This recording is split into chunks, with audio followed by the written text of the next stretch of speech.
On July 19th, 2023, a truly disturbing piece of content was uploaded to YouTube by a creator named Valerie.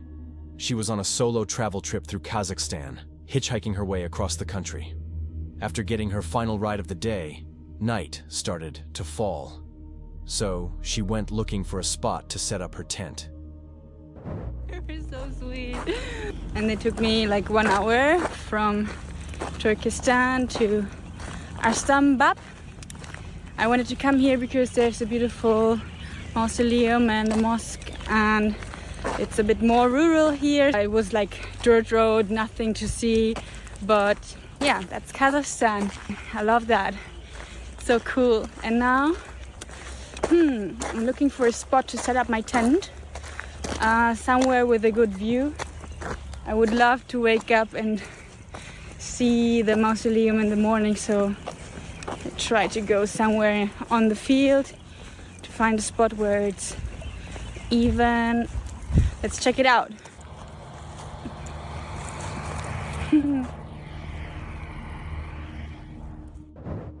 She walks into a quiet field behind a mosque she mentioned earlier. Horses roam in the distance. The sunset looks peaceful. And honestly, it seems like the perfect place to camp. But just a few hours after falling asleep, she gets woken up by something she never expected. I had probably slept for 1 hour until I heard a noise. It was the horses coming closer to my tent. Hello. So I opened the door to watch them and welcome them. But then a car approached.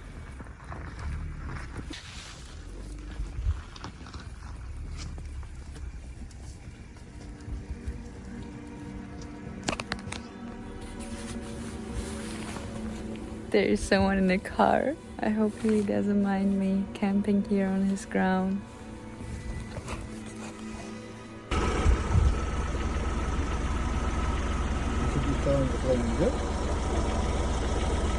Қазақша білмейді екен деп ағыз.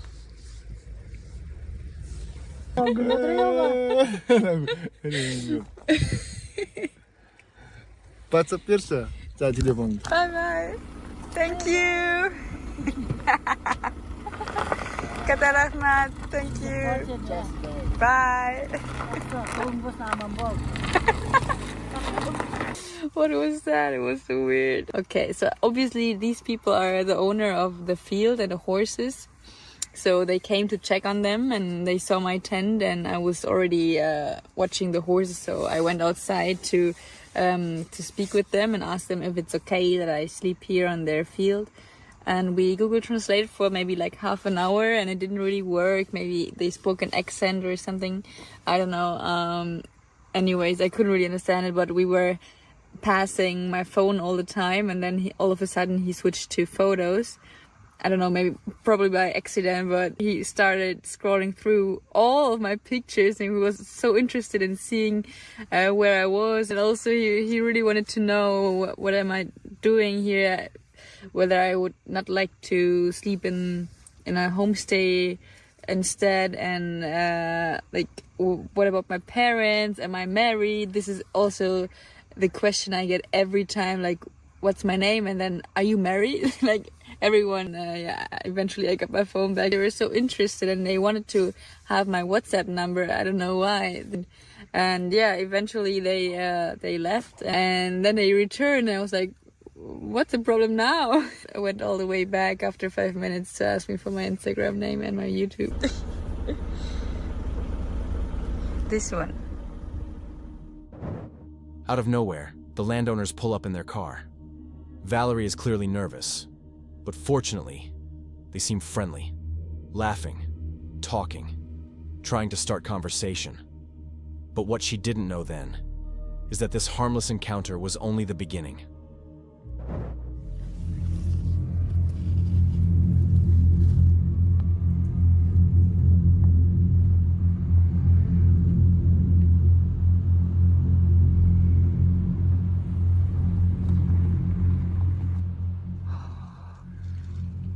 I can't believe I just called this man friendly. I'm so disappointed.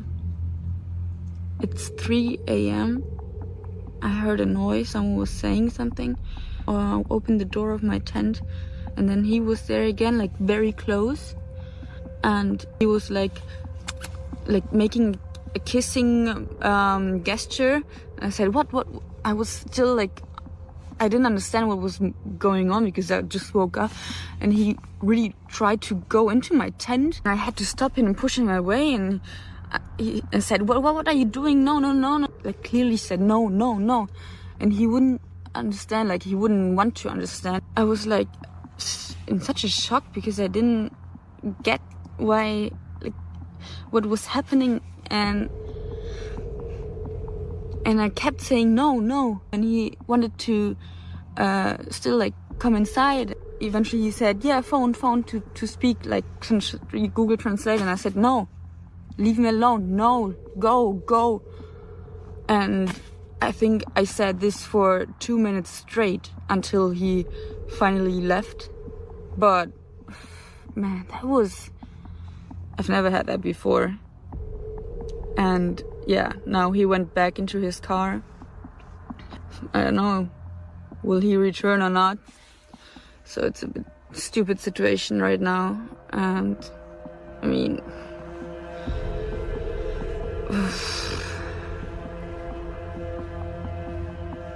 so sad, because they were friendly and stuff, but this really destroyed it, unfortunately. And it was the first time I didn't really feel 100% safe. I mean, I was sure that one day I will face these kind of situations, but yeah, it just... The man comes back, this time alone, and clearly with bad intentions. Luckily, Valerie manages to scare him off. She never explains exactly what made him leave, but thank God he did. Because one wrong move, and this night could have ended in a completely different way. Honestly, encounters like this are terrifying, and no woman should ever have to go through something like that. A small reminder: when you're camping alone, especially in remote places, trust no one. Better safe than sorry. On June 4th, 2024, YouTuber Creepy Outdoors uploaded a chilling piece of footage that left many of his viewers genuinely shaken. Now, Creepy is no stranger to camping alone in remote forests. In fact, that's what his entire channel is about. Most of his videos are quiet, slow-paced, and strangely calming. Just him, his camera, and the sound of nature. Usually, nothing unusual ever happens, but this trip was different. He was out camping deep inside a dense Canadian forest, with only his dog Mika by his side. At first, everything seemed perfect. He chopped some wood, did a bit of axe throwing, and set up his fire for the night. But as the sun started to fade, the atmosphere completely changed. Creepy Outdoors here. By myself camping, as usual. And I'm a little shook up right now because I heard some strange sounds. Stay here, Mika. Stay here.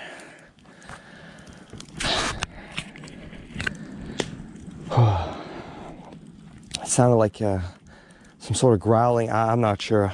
I wasn't recording. I was just enjoying my night, and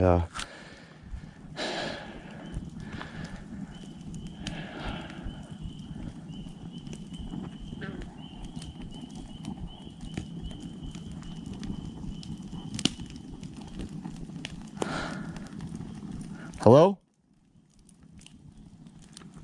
Shh. It's okay.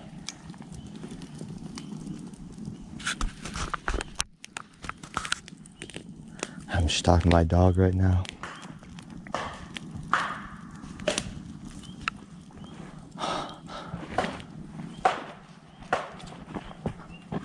What the? Mika, stay here. Stay. Come, stay. Stay here, good boy. Good boy, stay, sit down. Hello? He He suddenly starts recording again after hearing something move in the distance. Moments later, the sound becomes clear. Loud knocking, followed by the crack of branches snapping nearby. He calmly tells Mika to stay close, but the tension in his voice says it all. What the fuck?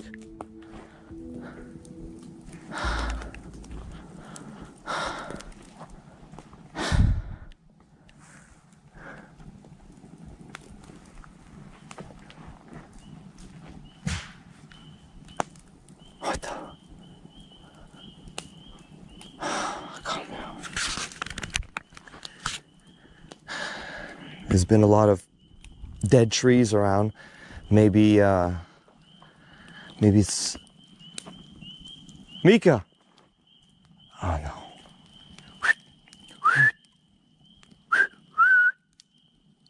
Come on. Mika. Oh no.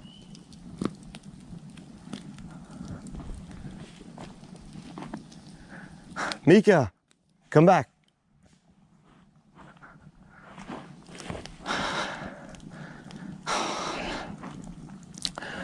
Oh shit. This dog is...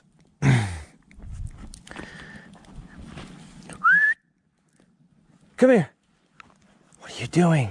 Stay here. What's out there, boy? You all right? Stay. Sit. I have no idea what the hell this is. I'm hoping it's like a bear or something just walking by, but there's these banging sounds on both ends. I'm not... Stay. Stay. Minutes pass. The forest goes quiet again, but Creepy admits on camera that he hopes it's a bear, and not something worse. And honestly, that already tells you how uneasy he was feeling. Luckily, he made it through the night unharmed, but what exactly was out there still remains a mystery. Was it a bear? Or something else watching from the darkness? If that were me, I wouldn't have waited around to find out. On December 10th, 2023, adventure YouTuber Andras Egart uploaded one of the most terrifying camping videos I've ever seen.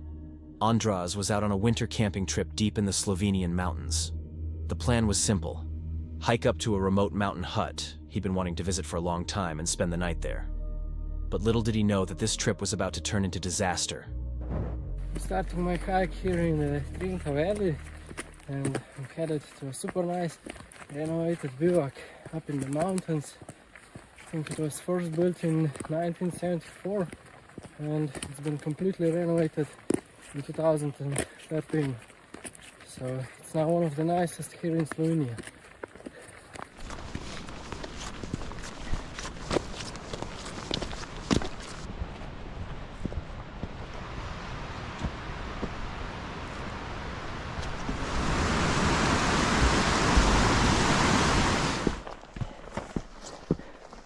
What a nice rocky path.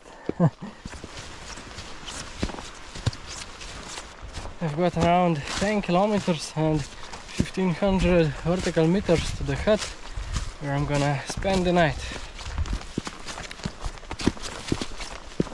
The weather's been super weird lately. At first it was raining all day even up in the mountains, then the very next day it snowed down to the valley. Well, tomorrow it's supposed to snow again, so I'm looking forward to that.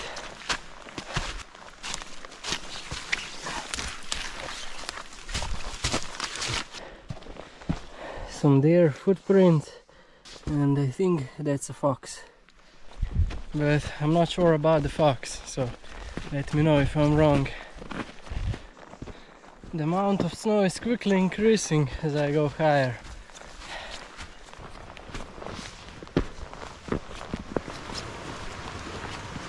Oh, what a nice little bridge.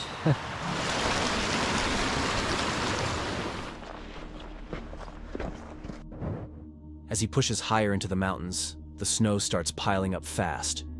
You can see it getting deeper with every step. He's still got a long way to go, but Andraz stays confident. He's experienced, calm, and focused. After hours of hiking, he finally reaches the last stretch. And that's when everything goes wrong.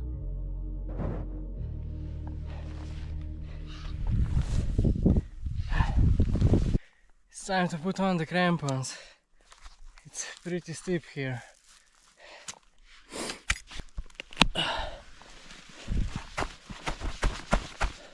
I'm gonna leave one pole here and also left one down there.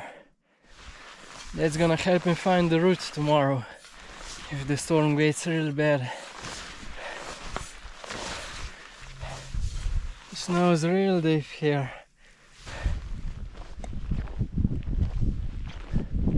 Look at the chamois just plowing through that deep snow.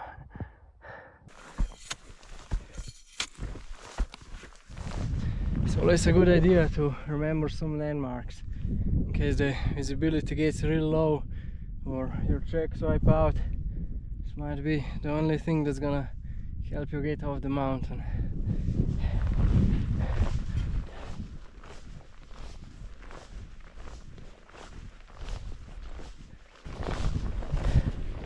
Oh, finally, that's the bivouac. And there are a few more cottages here.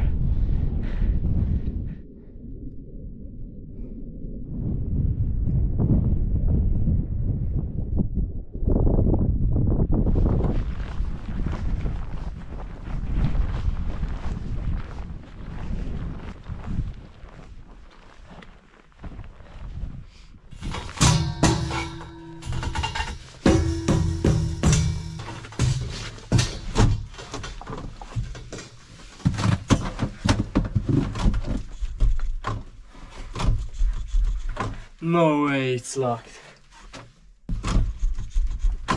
No f***ing way. Maybe the key is in here. Nope. Well, guess I have to go back down. I did not expect that at all. It's almost dark when he reaches the hut, only to realize it's completely locked. No shelter, no backup plan, and now, no daylight. With a snowstorm moving in, Andraz has only one option: turn around and head back down the mountain.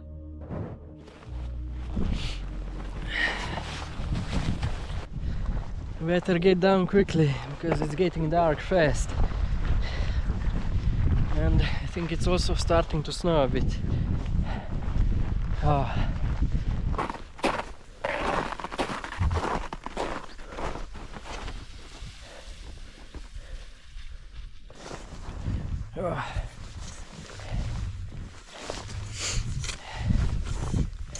What's the point of a bivouac if it's locked? I really don't understand that.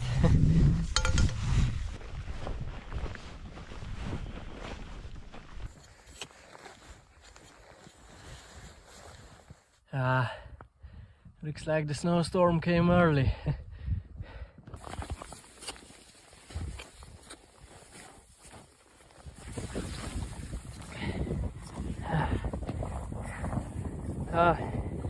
Here's the first pole.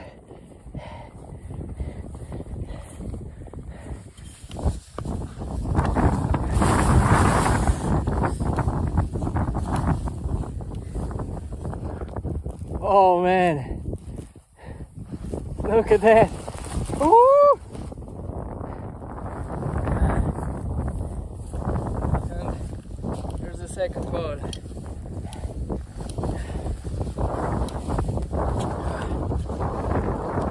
My tracks are already almost completely gone.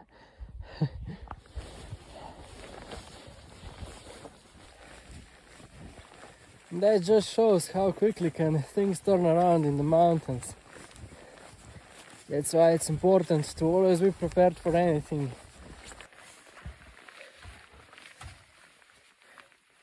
Okay, this looks like a nice shelter.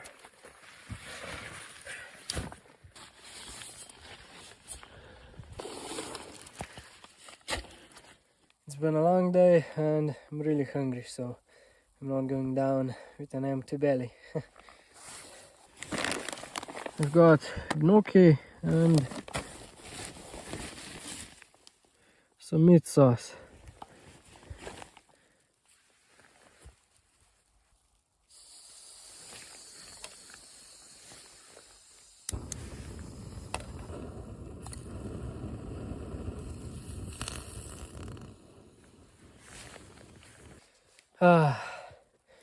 The food was delicious, but now it's time to go back down.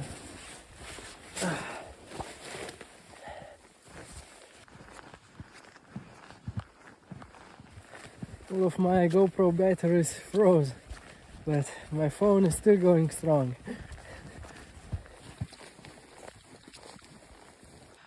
With this snow falling, it's actually kind of romantic. Oh, I really wish I brought my sleeping pad, because then I could have just dug out a hole in the snow and slept there. Well, lesson learned. My headlamp is just about to die. But as always, I've got another one. Whenever I plan to spend the night in the mountains, I always bring 2 headlamps, a few extra batteries, and if I manage to burn all of that, still have a power bank and a charging cable. What follows is honestly hard to watch. He retraces the entire route in pitch darkness, with heavy snowfall, freezing temperatures, and almost no visibility. One wrong step here could have meant disaster. Somehow, he keeps his composure and pushes on. And against all odds, he makes it back to his car safely. Honestly, I still don't know how he pulled this off. And that's what makes this one of the scariest winter camping encounters I've ever seen. On December 2nd, 2024, hunting YouTuber Zeb Cox was out in Vermont, hunting deer. It was the day after Thanksgiving, and the region had just been hit with 6 inches of fresh snow. Perfect conditions for tracking. Zeb starts the day doing what any experienced hunter would do, scanning the ground for fresh tracks to figure out where the deer might be bedding down. Half hour so far, and I just came to a barnyard. Tracks everywhere. Looks like they've been feeding in here after it snowed. There's no snow on any of the tracks. So I'm gonna work my way through here and try to sort this out, and hopefully I can find the tracks leaving out of here, get on them, and track them down.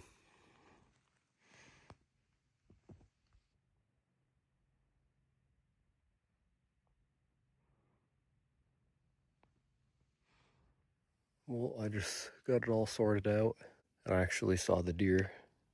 It was a doe and a fawn. They saw me, took off up the hill. There was nothing else with them, and I just came up here and checked. And it's just those 2 tracks coming out of here. So I'm gonna continue on my way. It's still early, so I'm not in a big rush. As he moves deeper into the woods, the terrain quickly becomes rougher. Steep hills, deep snow, and limited visibility. But Zeb is determined. He knows deer are likely holding up just beyond the next ridgeline, so he keeps pushing forward. And just a few hundred feet later, he finally spots one. Or at least, he thinks he got lucky. Because what happens next is something you never expect. It's 9 o'clock. Right when I got up here, I found a set of old tracks heading right through the saddle, going down. I'm not gonna follow them. I'm just gonna keep working my way pretty much the opposite way that this deer went. I'm gonna work my way around the mountain and back down the other side.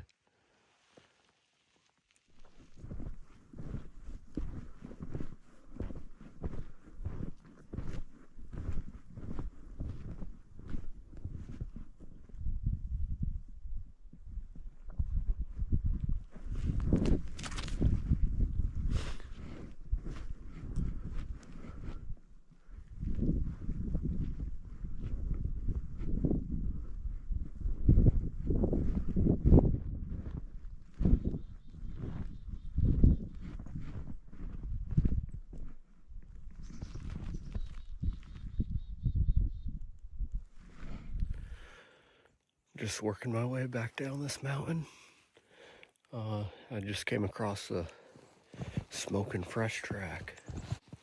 I'm gonna get on it and I'm gonna move as quietly as possible. Go nice and slow. Hopefully I can get a crack at him. I'll let you guys know how I make out.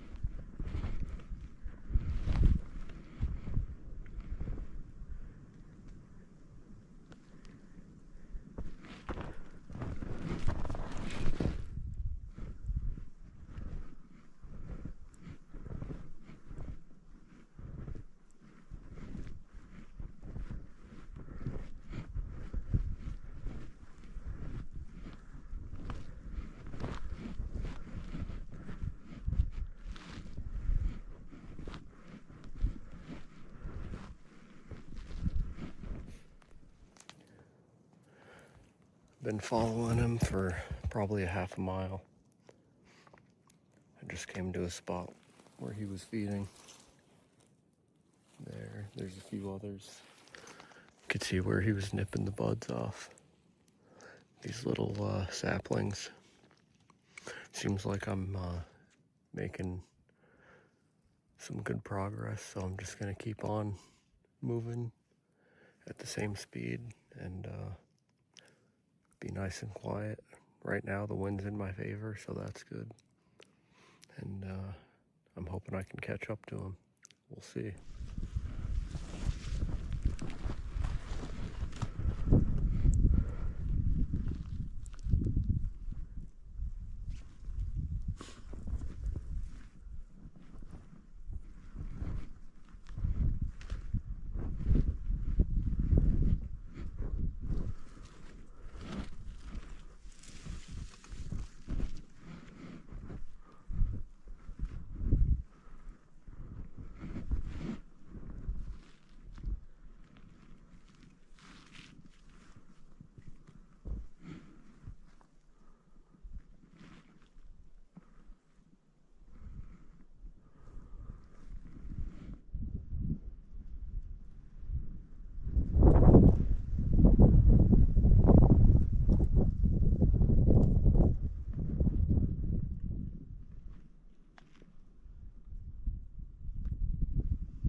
After lining up his shot, Zeb fires.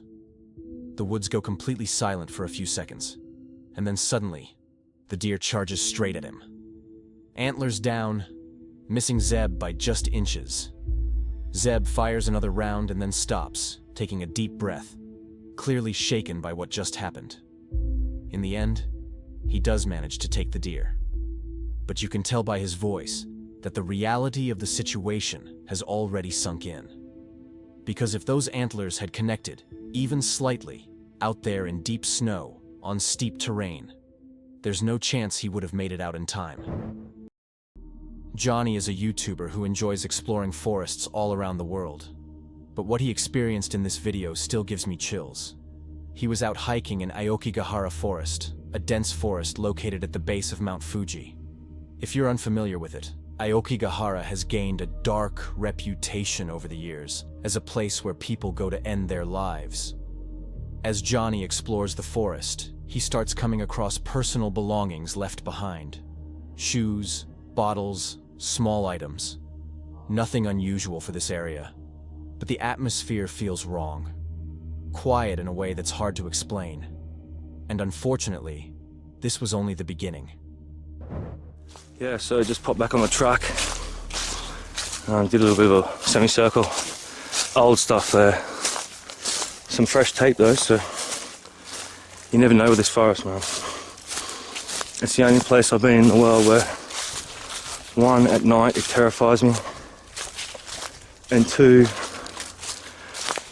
anything can happen.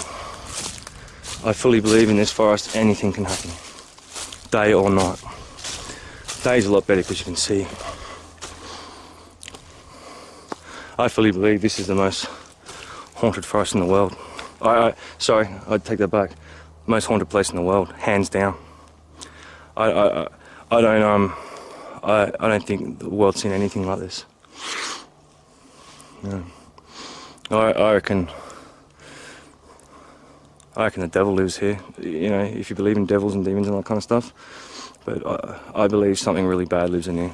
And I've been told that too, so by people who said, oh, don't do the ghost hunt again. Because it's like, this is serious in here, man. You know, I don't really follow many young explorers, but what TFL did, you know, I'm just trying to reinforce the fact of how serious it is in here. It's no game. The deeper Johnny goes, the more uncomfortable he becomes. The forest feels heavier. And then, he spots something. Or rather, someone. What I've got, to my left, about 70 meters is where that woman hung herself and I found on Monday. To my 10 o'clock is where all those girls' stuff is. And I've come to look for her in here. And what I've got is, I've got a dude in here walking around with a backpack heading deeper and deeper in. You don't come in here unless you're gonna kill yourself. If you're gonna go hiking, you walk through the tracks. So, I'm gonna go see if this guy's okay. Johnny heads further in, trying to locate the man he saw earlier. And just minutes later, something happens that completely changes the situation.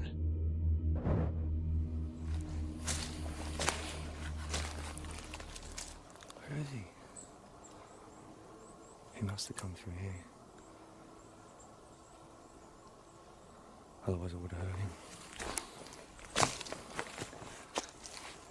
He's following this track.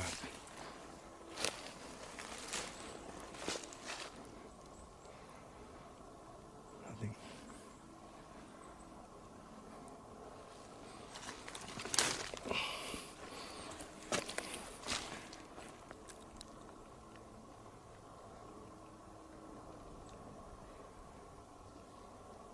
He's come through here.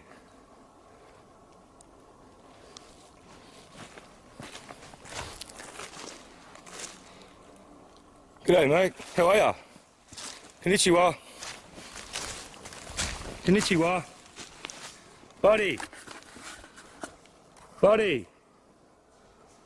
Oi. Konnichiwa.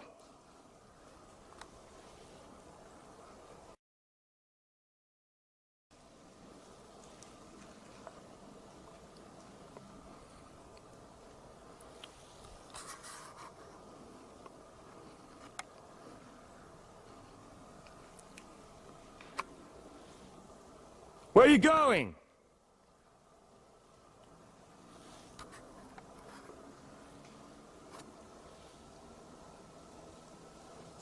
How's he still running? He's up in there.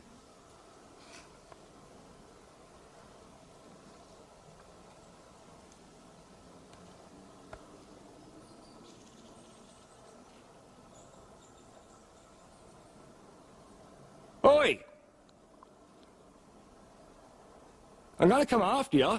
You might as well stop running, mate.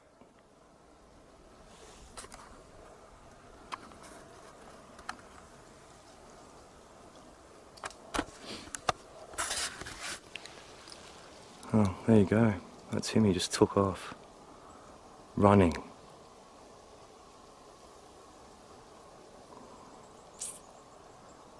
He was just sitting down there. He's gone. He's like a fair way away now.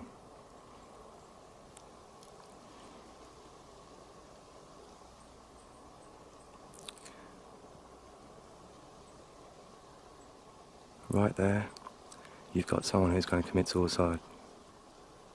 I've just got this chill.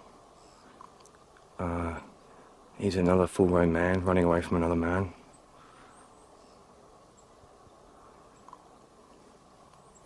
I don't have much light left.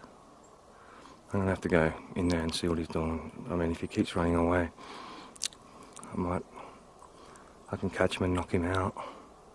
Or should I go back and get the police and tell the police that he's in here doing this?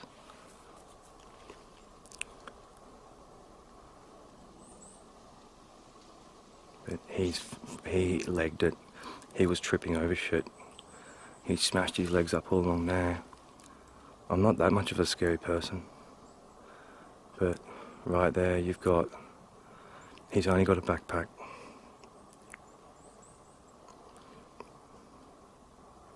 I better go try to find this guy. Suddenly, the man appears again. But the moment he notices Johnny, he panics, turning around and sprinting away as fast as he can, never looking back. Why he ran, we'll probably never know. Maybe he was scared. Maybe he thought Johnny had bad intentions. But one thing felt clear to Johnny in that moment. Something was very wrong. Johnny decides to follow the tracks left behind. But as he moves through the forest, he comes across something far more disturbing. Viewer discretion is strongly advised. See, look at the caves around here. Could be anywhere. I thought last I heard him was over there.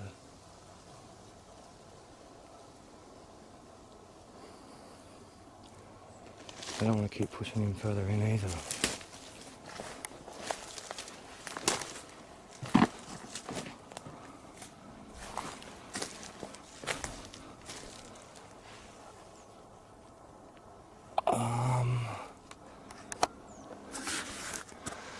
You're not going to believe this. I've just found another hanging. Are you kidding me?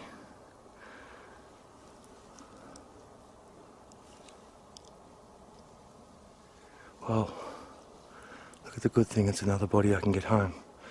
Right through these trees, right in front of me. 50 meters. I don't know where old mate's gone, but someone's hanged themselves. 50 meters in front of me.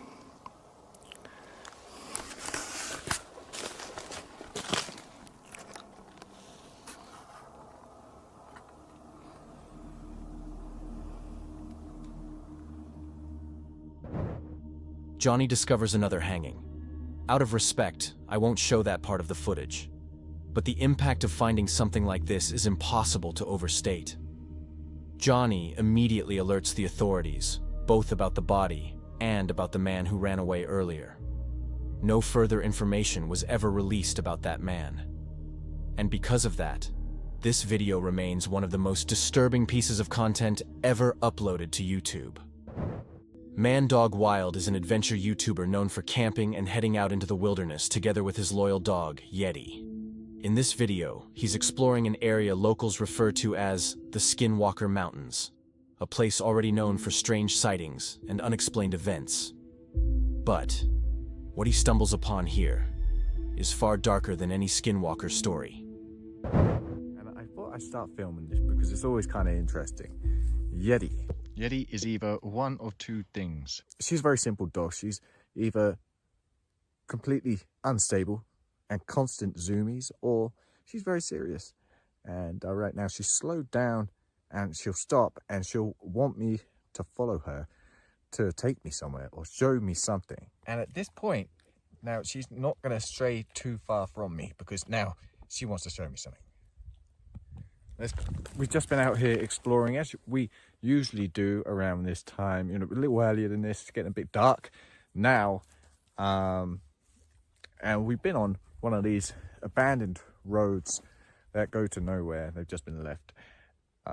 Walking these dirt roads, and Yeti comes across this little trail. She slowed down and she wants to show me. See, she's right there.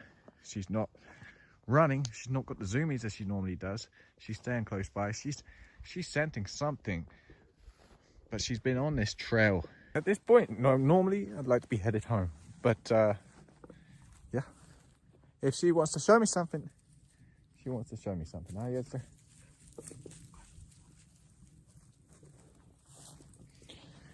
And so yeah, we're gonna take the little detour here and see where this leads. In all fairness, we don't really come across many trails like this that are really pronounced. It's rare that we actually come across trails like this, so it's interesting. You see it clear as day. And although it's interesting, her behavior is more interesting because the last time, she hasn't acted like this too many times. The last time she did, and she was trying to tell me something, that was on a video where there was someone around and I didn't know it. She knew it. She was trying to tell me it. She was trying to, you know, get us out of the area, but I didn't listen. We don't speak the same language. But now I read. Out of nowhere, Yeti picks up a scent. Curious, Man-Dog decides to follow her, wanting to see what caught her attention. She's a trained hunting dog after all, so whatever she's tracking must be something real. He keeps following her until she suddenly stops. And that's where this night takes a very disturbing turn. Still on the trail right here. Yeti was checking out this stuff. It looks like a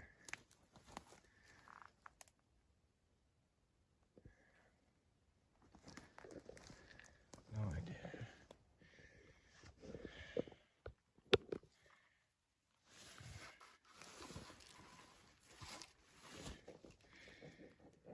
Wow, that's just scary, huh?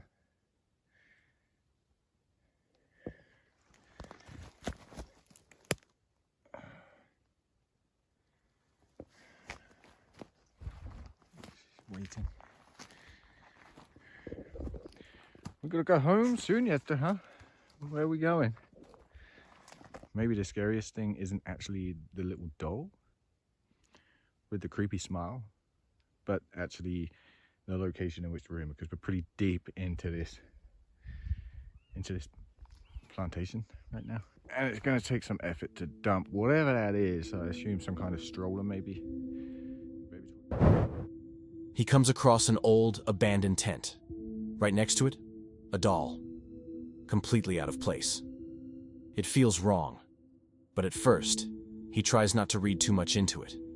Still, something about it doesn't sit right. And just minutes later, he finds something that makes this entire situation so much worse.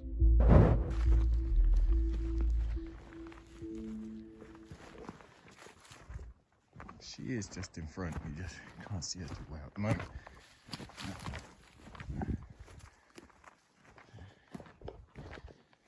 Where are we going, Yetta? Well, at least we're out that plantation now.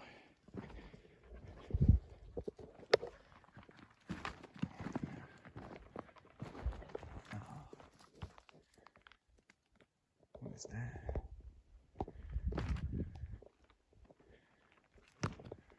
What's this, Yetta?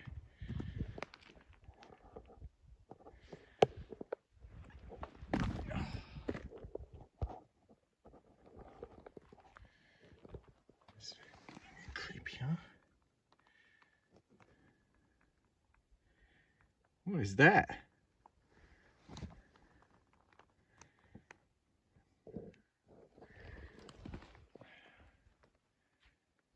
So this is where she leads us.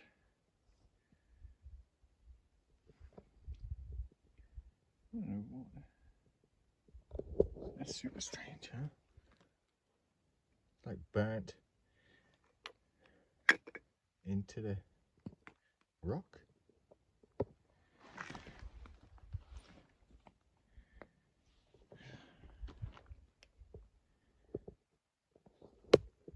So obviously these mountains are strange places. Someone's come out here and made this. They've made this and I don't know what to make of this. What's your guys' thoughts on this? I have no idea. Maybe it's some kind of worshipping thing. Maybe it's just a sign. Maybe hunters. Kind of marker. I don't know. I don't know. Like, my best guess, maybe something to do with hunters. It's an awful lot of work. I don't know. Obviously burned.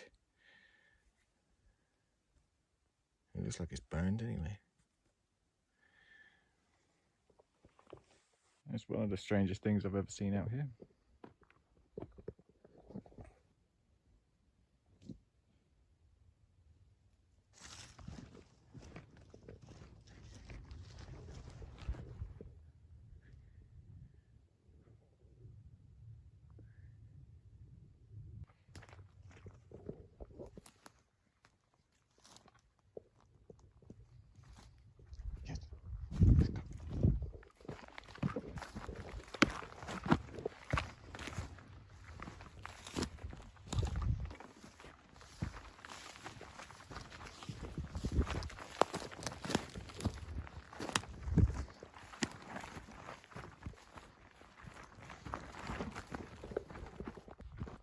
So I'm not going the way of the plantation. That's just way too thick, so I'm figuring I'm going to go around. I definitely saw lights. Caught a video also. I took a look. And I don't know, obviously, maybe we kind of did the same thing and we all turned our lights off and moved away. But when I turned around, I couldn't see the lights anymore. And yeah, they probably couldn't see mine. But the strange thing was, I'm not sure if you guys are familiar with the sound. It's a really high kind of pitched sound, frequency, whatever. I think they call it mosquito or something. And they use it to move people away from places they don't want them hanging out. So when I stopped, it had this ringing in my ears. It's horrible, really high pitched. I don't know. So I don't know what that was. I don't know what that thing on the ground was, and I don't know why it was there, and I don't know why there were people coming there. Of course, it's always the same. Anytime I go somewhere, it doesn't matter how far I go, someone always shows up, and you think you're alone, and you're not, and you're not. Never alone. Never alone. Honestly, everything about this is unsettling. The altar, the setup, the clear signs that people were nearby. None of it makes sense. If I had to guess, it looks like some kind of ritual site. But maybe it's something even darker than that. Either way, this is not the kind of thing you expect to stumble across while camping with your dog. Honestly, Man Dog Wild might have gotten very lucky that night. Because out there, you never really know who's been there before you, or what their intentions were. On October 16th, 2022, one of the most disturbing pieces of camping footage ever recorded was uploaded to YouTube. The video came from a channel called Work Less, Enjoy Life More. The uploader was out on a solo RV camping trip just south of Williams, Arizona, when, in the middle of the night, he suddenly heard something that would leave anyone frozen in fear. A woman's voice, screaming for help from somewhere deep in the forest. Unsettled, he decided to start recording and investigate. But if you're someone who enjoys camping alone, you might want to skip this one. You've been warned.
Hello?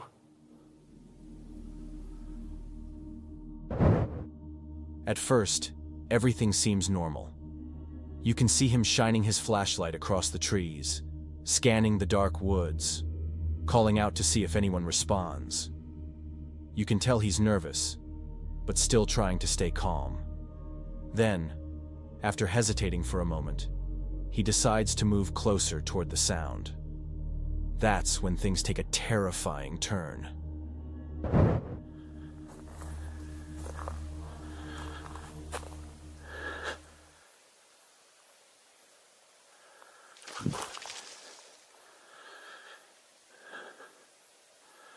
Okay, that's creepy.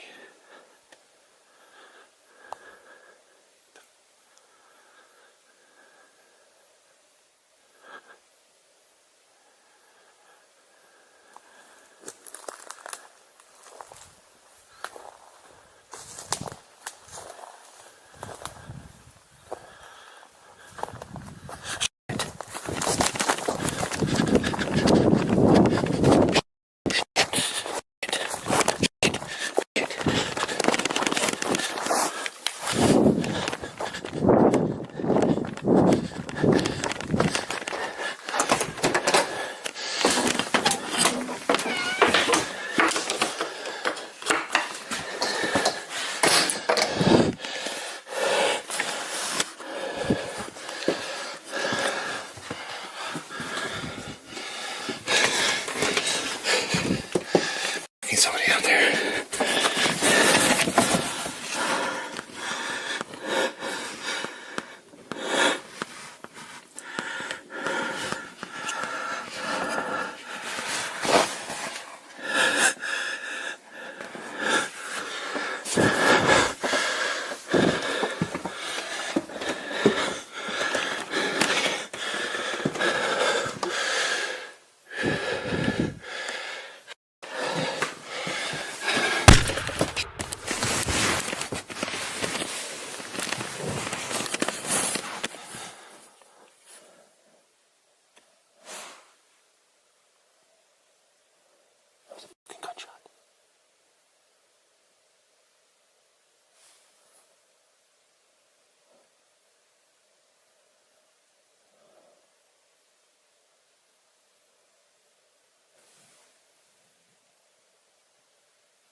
What do you want?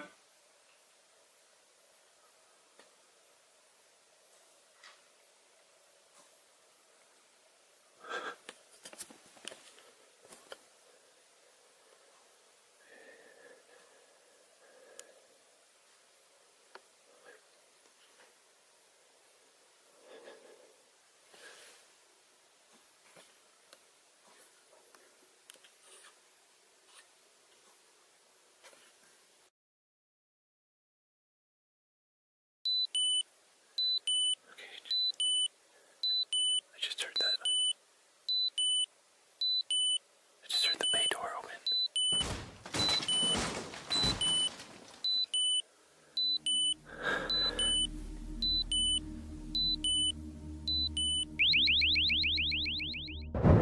In the distance, someone's standing between the trees. The uploader instantly bolts back to his van, slamming the door behind him. But before he can even process what just happened, you can hear someone trying to crawl underneath the RV. For several tense minutes, he stays completely still, trying not to make a sound. Eventually, his van alarm goes off. And that's when whoever was outside finally takes off running into the darkness. The video ends shortly after, with the uploader saying he was genuinely scared for his life, and that he isn't sure he ever wants to go camping again. And honestly, after watching this, I can't say I blame him. On June 4th, 2022, YouTuber Tyson Piers uploaded a piece of content like nothing I've ever seen before. He was out near his home in Hawkesbury, Ontario, together with his younger brother and a friend, exploring a bushcraft shelter he had recently built. Their plan for the day was simple: build a chimney for the shelter. The kind of fun adventure no 12-year-old would ever say no to. But little did they know, this day would turn into one of the most terrifying experiences of their lives.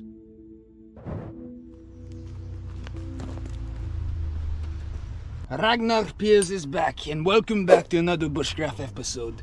And today we shall complete the fireplace. So we need to get a lot of rocks. Let's get to work. I got 2 helpers today. 2 helpers? Yeah, we're gonna get some rocks, so behind the scenes, you know. Ragnar Cam and Ragnar Miguel! Miguel! Miguel!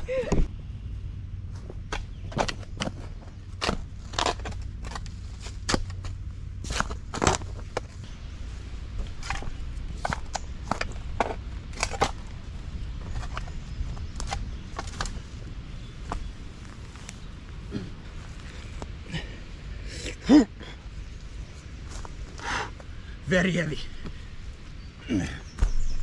Ja, als jou Cam, naar een shot. Nou, was je die rush?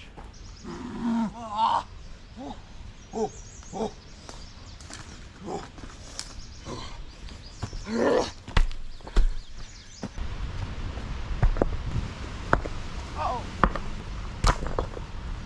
Ja, just come through. Sit. That's it.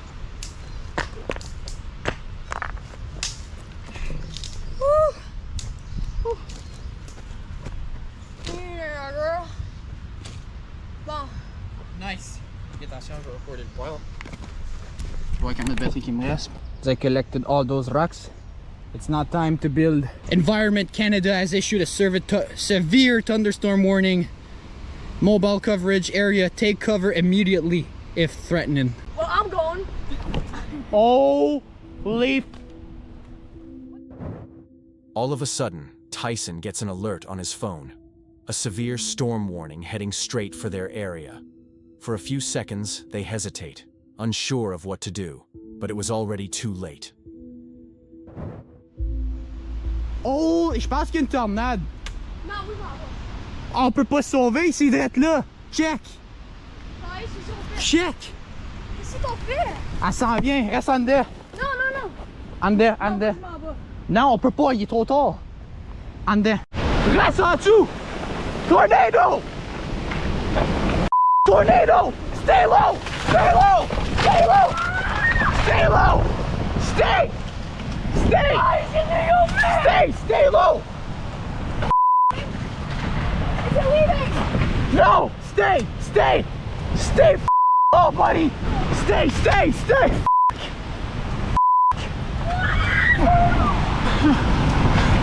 Stay! Stay! Stay! Stay! In this small ball! In this small ball! In this small ball! Stay low! No! No! We're good! We're good! We're good! Fuck! No, we're dying. We're dying. We're dying. No! Stay! Stay!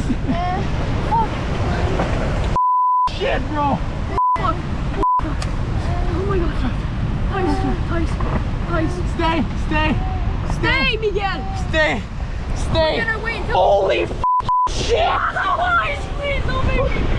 C'est good, c'est good, on est good. On est good? Good, sir.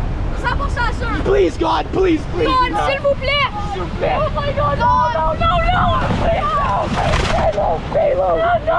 Stay. No. Holy Tyson, please. Stay. Please, God, please. God, please. Sorry. I'm so blessed. C'est good, on est good. On est bon.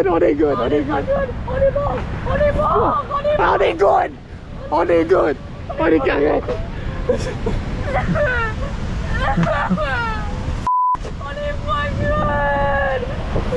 On est correct, guys. On est good. S'il vous plaît. S'il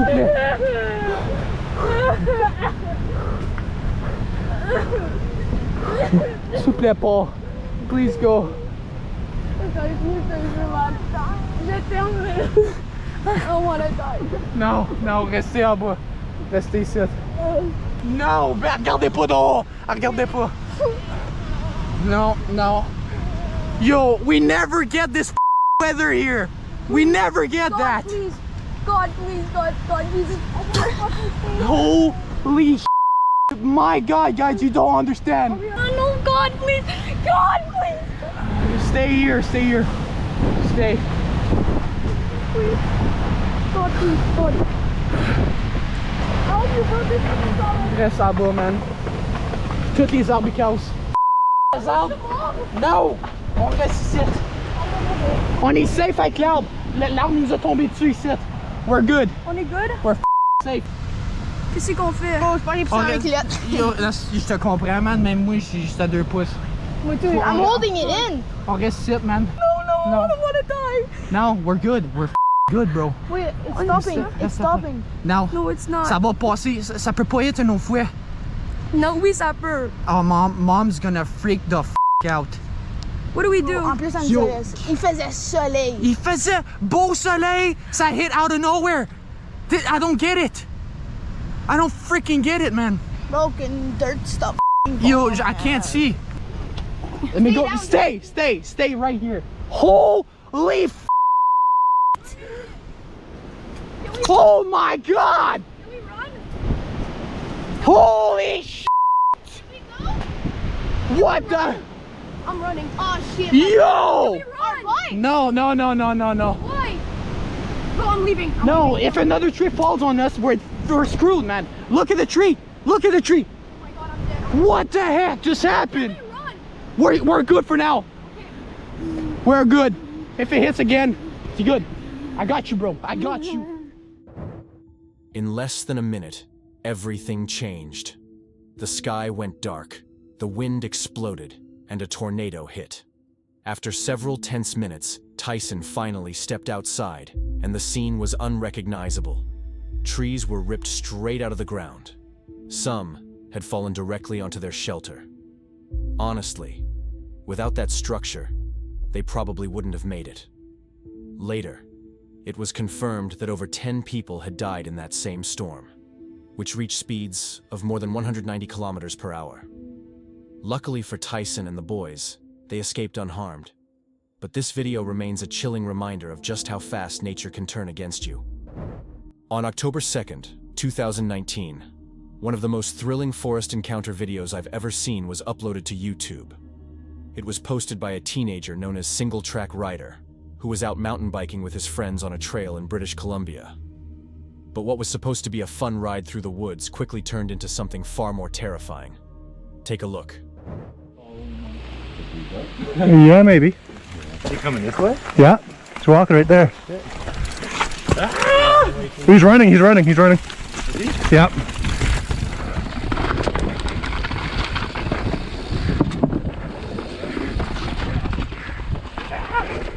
You got a bear chasing us? I think it's scared to look back. Yeah, he is. Go.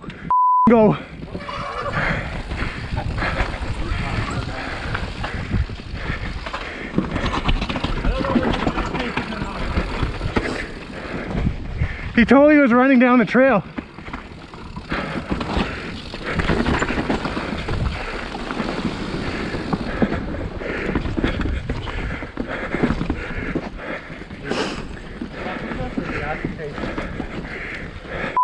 Right behind us.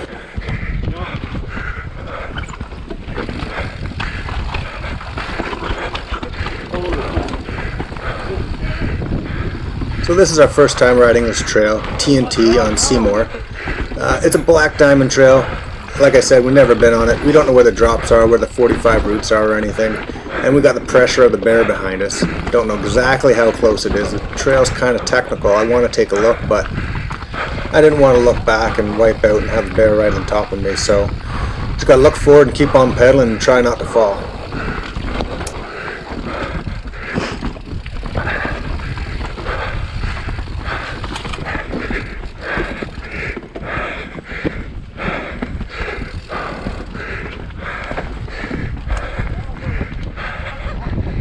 So I got a little look back right there. I didn't see the bear and it gave me a little bit of relief. I'm like, alright, I think we lost.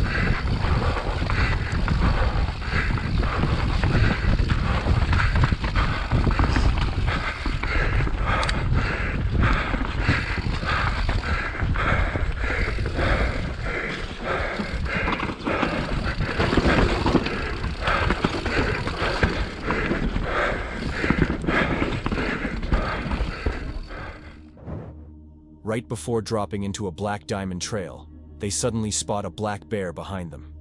You can hear the panic in their voices immediately. And with a trail this steep and technical, there's not much room to turn around or escape. After a few minutes, they decide to stop, hoping the bear has wandered off by now. But that's when things get even worse.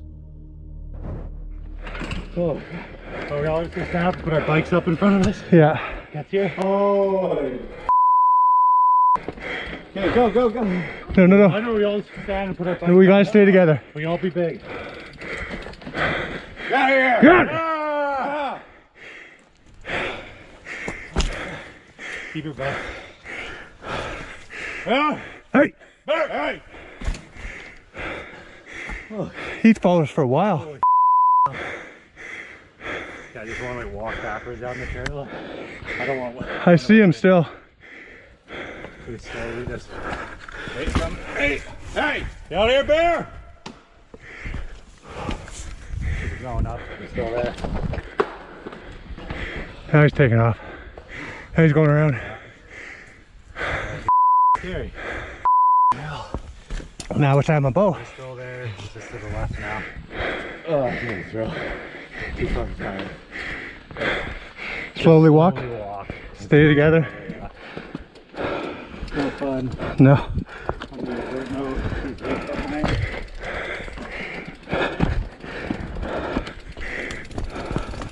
Holy cow. Yeah. Right behind all this bush. He's not here, but he's big enough. Oh, he'll do some damage.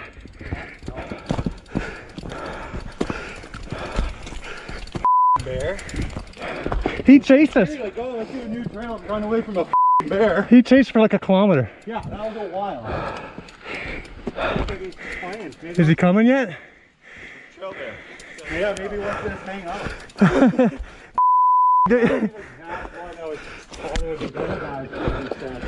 Yeah.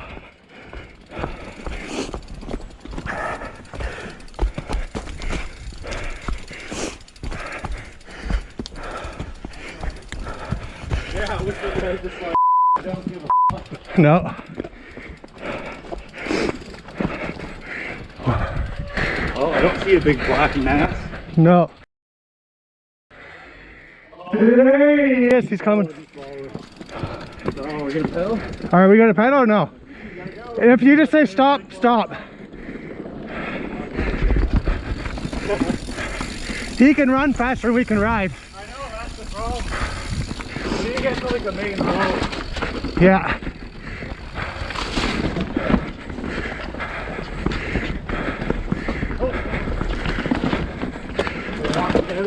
Yeah, walk together. You think you can ride down a couple of these going?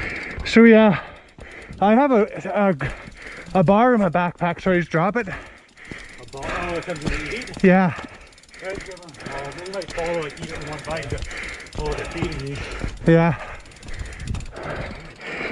I don't see him. Oh, pretty great. Okay. We'll never do this trail again.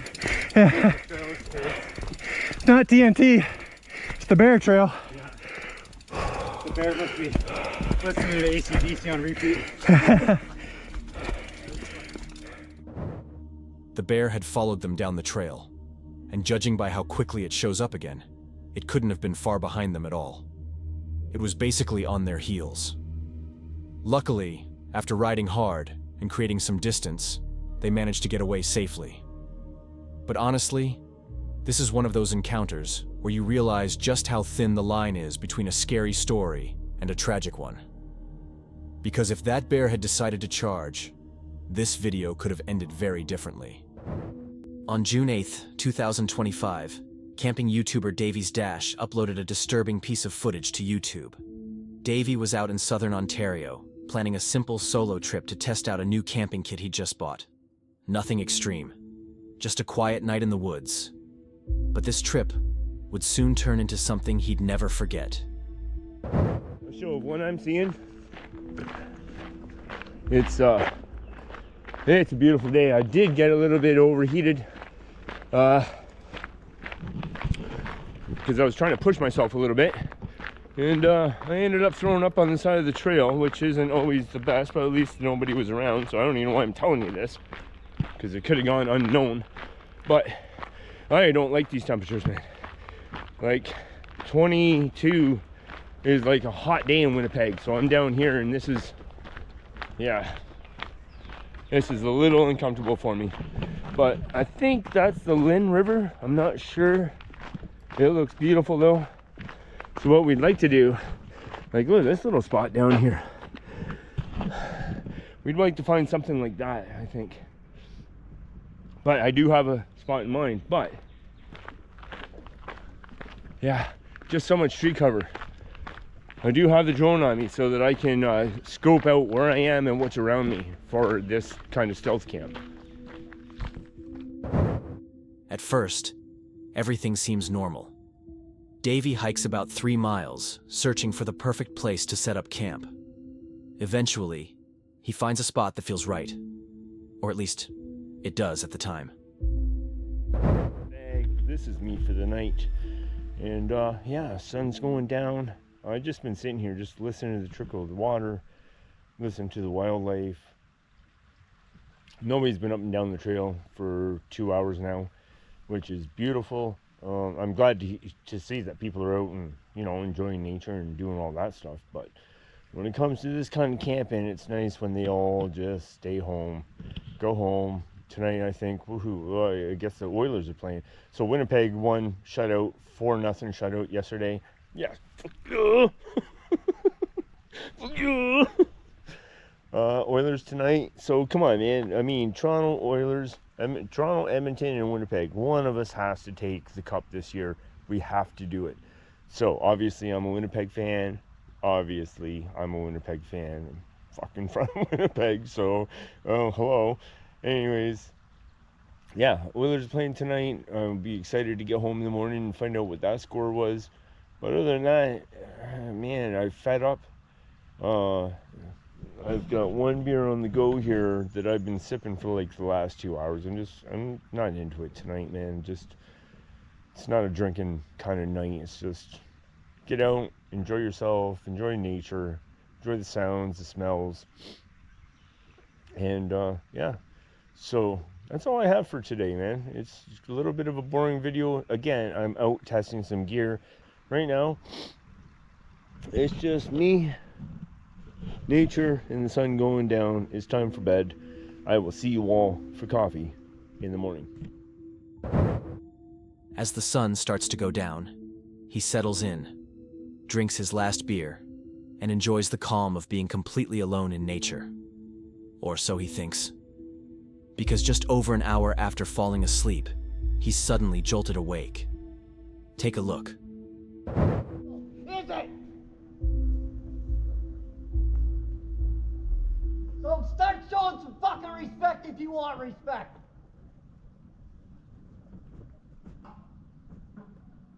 Do you need my light to help you get out of here? No. No? You know how to get out? Would you mind just giving me a few minutes? I'm still in my sleeping bag. Why are you in your sleeping bag? You knew there was somebody in a tent here. You knew that. Do you think they're gonna feel comfortable falling asleep in the middle of the night with a fucking stranger 20 feet away? Do you honestly think that? The answer is no. And you wouldn't feel comfortable either, would you? All right, no, you wouldn't. Fair enough. Fair enough. My apologies. That's fair enough, mate. My apologies. I will push on. I already got a hold of fucking RCMP and told them to fucking get over here and deal with their fucking shit, because I'm sick of this fucking bullshit, mate.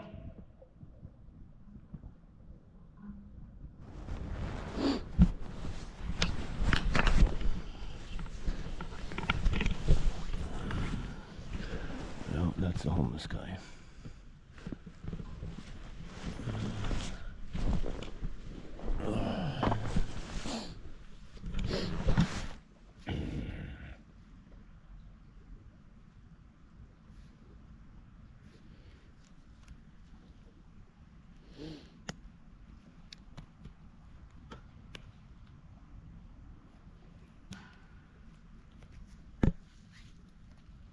deal with him later. Right now, let's just get out of here. He's all jibbed up or something. And one thing you can't do is trust a fucking jibber. So let's go.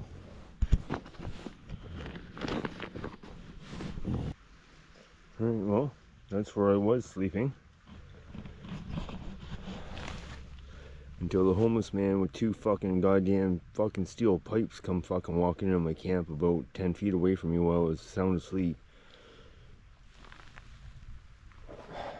Well, I guess we know who needs his fucking teeth knocked down his fucking throat now, doesn't he? But that will be a battle for another day. That is not our concern tonight. Our concern tonight is being somewhere safe and getting some kip. So, alright, well, I guess we're shoving off. But that motherfucker had better fucking watch the fuck out, because all I should do is just got up and fucking throttle him. But again, he had 2 steel pipes in his hand 10 feet away from where I was sleeping. And yeah, that's not gonna work for me right now, so let's just fucking go. Out of nowhere, a homeless man appears at his camp, holding 2 steel pipes. A heated exchange follows. Yelling back and forth in the dark, the situation quickly feels unpredictable. Davey realizes this is not something he can risk, packs up, and gets out of there as fast as possible. He later sets up camp about a mile away and manages to make it through the rest of the night without further trouble. But honestly, waking up in the middle of the forest to a stranger standing over you with steel pipes is probably one of the scariest things you can wake up to. On November 15th, 2024, YouTuber Jenna Alexis uploaded a video that perfectly captures every camper's worst nightmare. Jenna was out on Crownland, ready for a peaceful bushcraft camping adventure, all alone. Or at least, that's what she thought. So I'm out here on Crownland, and I'm going to do a little bit of a bushcraft camp out today. I have my backpack with my sleeping kit and my cooking kit. I have my tarp and some pegs, and I have the forest all to myself. I brought my buddy Herb with me to keep me company. You might remember Herb from our bike tour on the Icefields Parkway. He's going to be keeping me company while I'm out here alone in the woods. The river's definitely not frozen yet, so I'm walking over these logs to get across because there's a couple dead trees over there that I'm looking at. As she starts cutting down logs and setting up her shelter, the day seems absolutely perfect. Like most of her uploads, it's calm, quiet, and relaxing, until something happens that turns the entire experience upside down.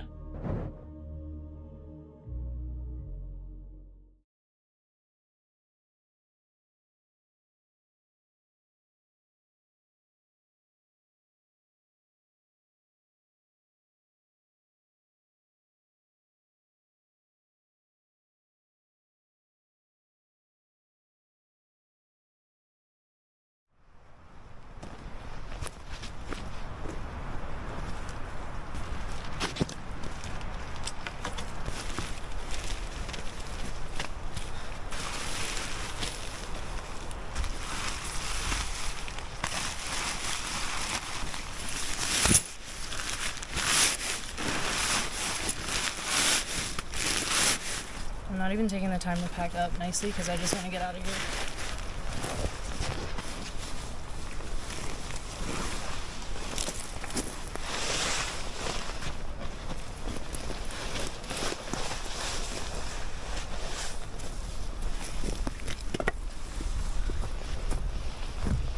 Okay, goodbye to the campsite that once almost was.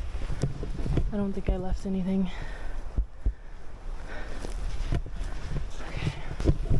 Barely got everything in my bag because I didn't fold everything properly. I'm just trying to get out of here. I have half my stuff in my food bag. It's gonna be okay. He's not here right now. This is where he pulled out to, and he literally took a look at me and turned around and pulled out. But I know it was the same car. It was like a white SUV with a bag over the back of his window, and he turned around and I saw that same bag. So yeah, I'm fucking out of here. Even if that guy didn't mean any harm and he was just trying to camp here, I don't like when somebody knows where I'm camping when I'm by myself. Like, I want to be hidden and unseen, and I don't want some man to know that I'm alone in the woods.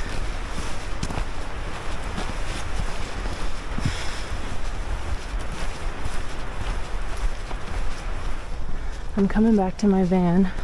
Okay, back of the van. That was a mad dash. Luckily it's not dark out just yet, so I'm gonna head home. I don't like driving in the dark, but like, even in the van, I don't really want to sleep out here.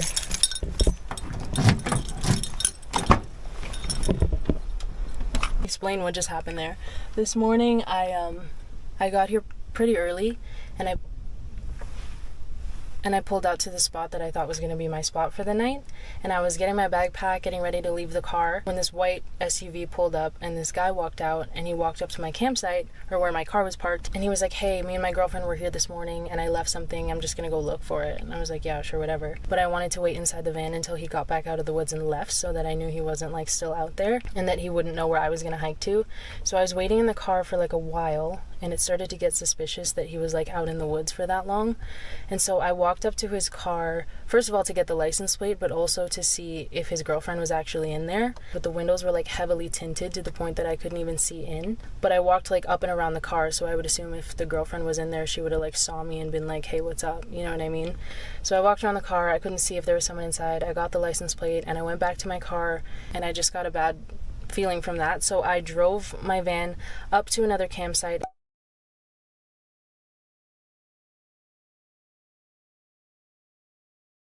I don't like, even if that man meant no harm, like I don't like when somebody, especially a man, knows where I am when I'm in the woods alone, or knows that I'm in the woods alone in the first place. Obviously my boyfriend always knows where I am and where I'm going, but when I'm out here, I don't like bumping into people, especially if it's just a guy on his own, because then he knows that I'm alone and he knows where I am and he knows that I'm vulnerable in the woods. I don't like that.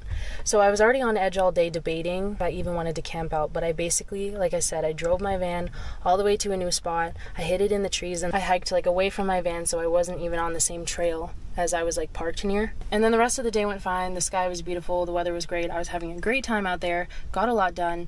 And then like 4 p.m. rolls around and I see that same car. I know it was the same car because when I looked at the license plate, I saw his back window was gone and he just had like a garbage bag over it. And I saw a white SUV pull up in the distance, and then I saw it like stop where I'm pretty sure he saw me, and then he turned around and left, and as he was leaving I saw that like garbage bag on the back. I was very uneasy, like why did I see that man twice? Why did I never see his girlfriend that he mentioned? Why was he driving around a bunch of different campsites all day? I also don't like the vibe I got from him in the first place, and I was just... Whoever was out there, it was enough for Jenna to trust her instincts and pack up immediately. As she later said, even if it wasn't someone with bad intentions, when you're alone in the woods, you're completely vulnerable. Honestly, this video is a chilling reminder that when you're camping solo, it's always better to be safe than sorry. Kaya USA is a YouTuber who loves everything outdoors, camping, kayaking, fishing, you name it. He's built up quite the audience, and most of his videos are the perfect mix of adventure and entertainment. But what happened in this upload is something he'll never forget. He planned a solo truck camping trip at Lake Guntersville, one of his favorite places. But what started as a beautiful day quickly turned into every camper's worst nightmare. Film myself out here camping. This is my favorite place to camp in Alabama.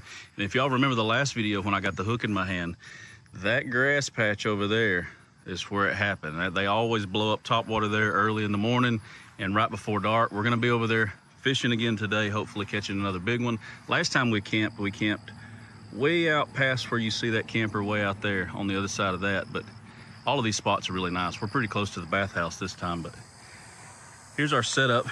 And old Dill Pickle, there's Dylan over there, Melissa. They did end up catching up with me, so we're out here together. They were able to get a spot right next to me.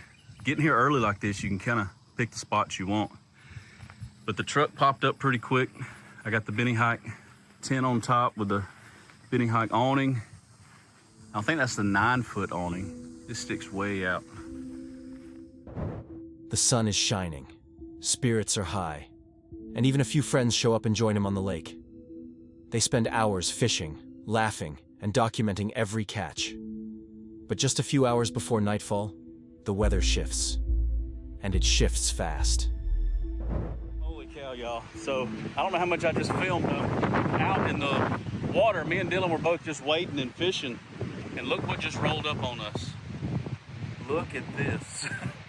It is pouring. And that's only a few hundred yards away. It is white capping out here on the water. Look at this. This just came up out of nowhere. I don't know how bad that looks on camera, but it's pretty bad. Can you see the white caps out here? Let me zoom in. Water.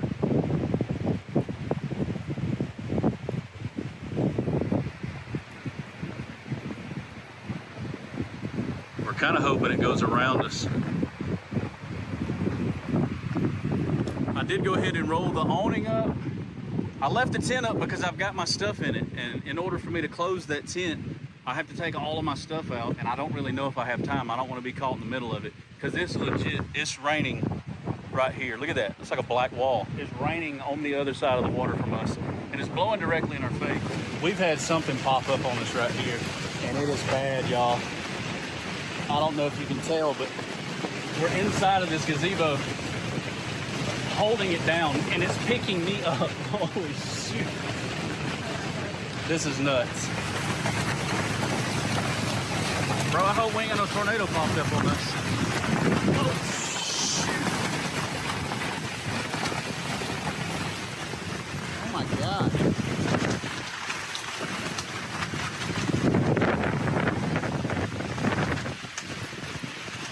This is nuts, y'all.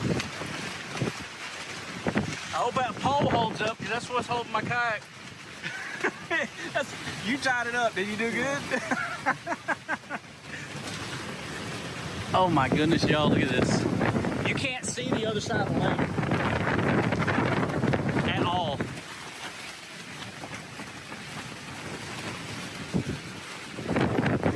Can y'all tell the lake is gone?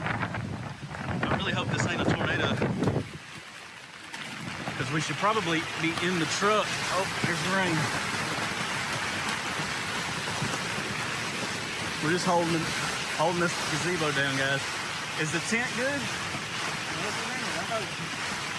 This is absolutely insane, y'all. Look at this.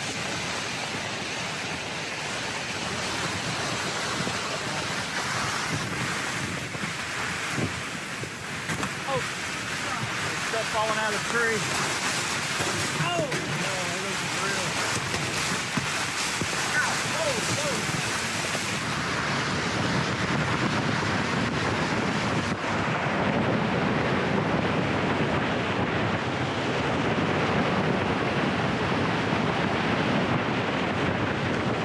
God, dude.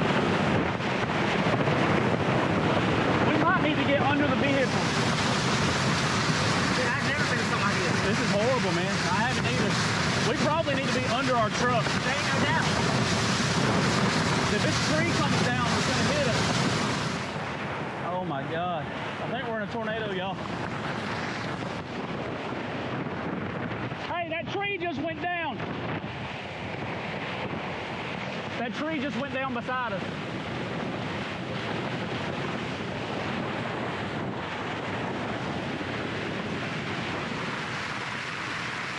Guys, I think we are in the middle of a tornado. My kayak is beached.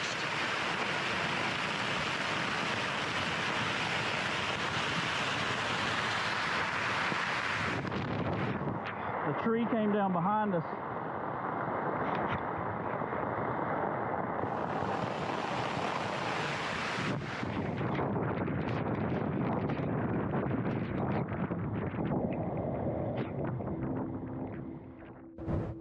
Out of nowhere, a tornado rolls in.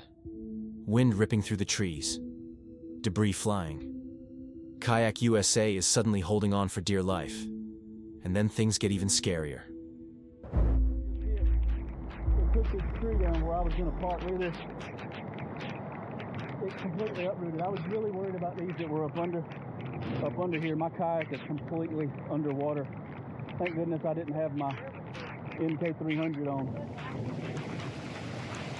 That was the worst experience of my life. I've got to try to get this kayak pulled up on the bank. Look at this tree, y'all. Look at this. I hope that it's past. It's still coming down pretty hard. This is where we were going to park. This is where we were going to camp because it was right behind the bathroom. A massive tree came crashing down, landing exactly where he originally planned to set up camp.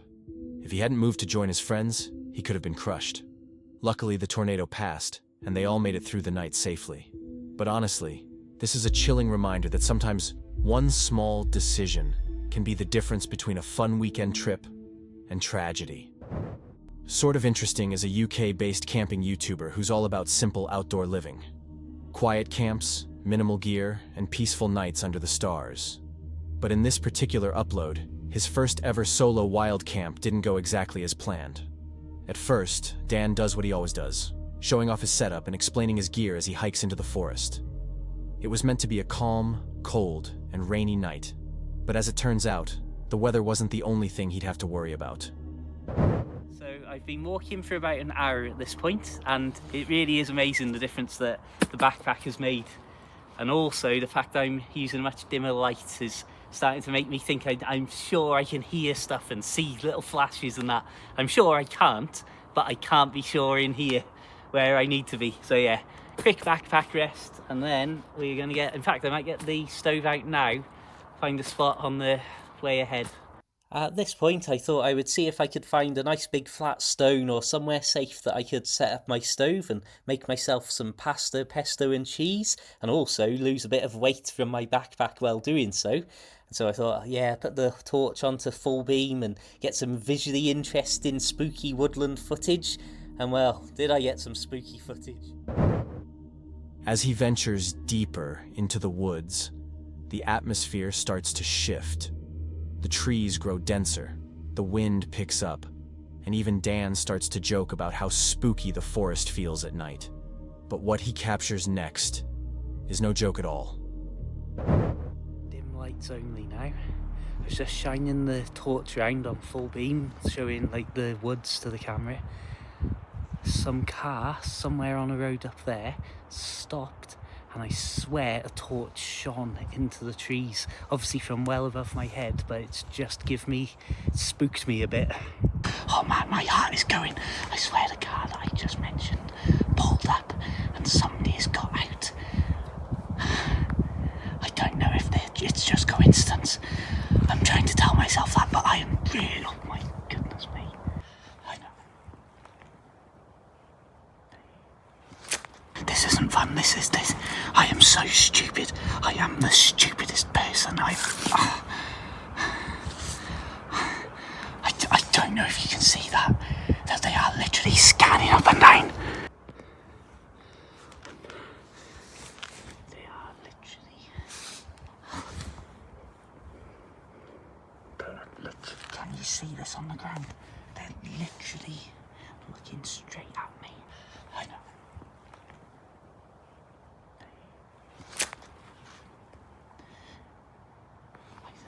I don't know what to do. I'm literally crouched. I'm sound. Out of nowhere, a car suddenly stops nearby. A man steps out, shining a flashlight through the trees, scanning the area slowly. Dan goes completely silent. You can hear the fear in his voice as he whispers to the camera, trying to stay hidden in the dark. After a few tense moments, he decides to quietly head back toward the main trail, and that's when the car drives off. I'm about 90% certain they drove in that direction. I decided to proceed along the road on my intended route to escape into the hills as quick as possible, but use my red light so that I was far less visible at a distance. And I'll be honest, at this point I've got that horrible adrenaline sensation in my chest, and I've got loads of video recorded from this section, but I'm just constantly talking, I think, trying to reassure myself and make myself feel better and calmer. So of course, when I get to the hills, we've got really bad weather starting to roll in, proper thick fog coming in and blowing through in patches. Obviously the last place you want low visibility is near any cliff tops. So in the end I was like, right, I just need something to eat. I'm so hungry, I've been on my feet all day, and in the end on this day I walked 16 miles overall. So I found a nice little sheltered area and the weather started to hold off and ease up a bit. So it was that, worn out and worried, I took a moment to just gather myself, get a grip, and generally calm down and think sensibly about what my plan for the rest of the night and the morning was going to be. In typical Luckily, Dan manages to slip away unnoticed, using only his red light to stay concealed. He eventually sets up camp somewhere safer and ends the night there. But one question still lingers.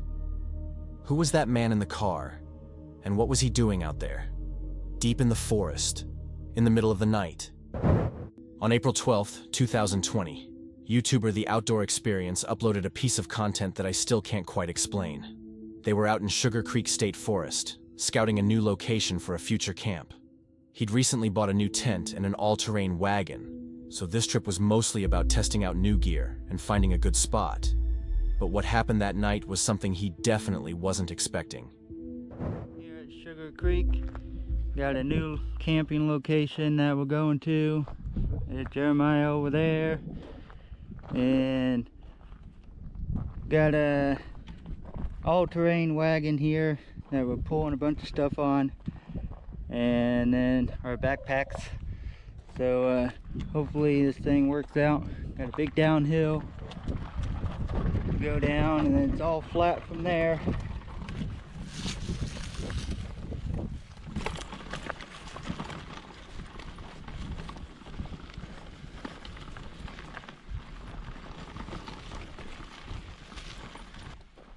Right here I might just let it go backwards. See if I can just go out like that and go backwards.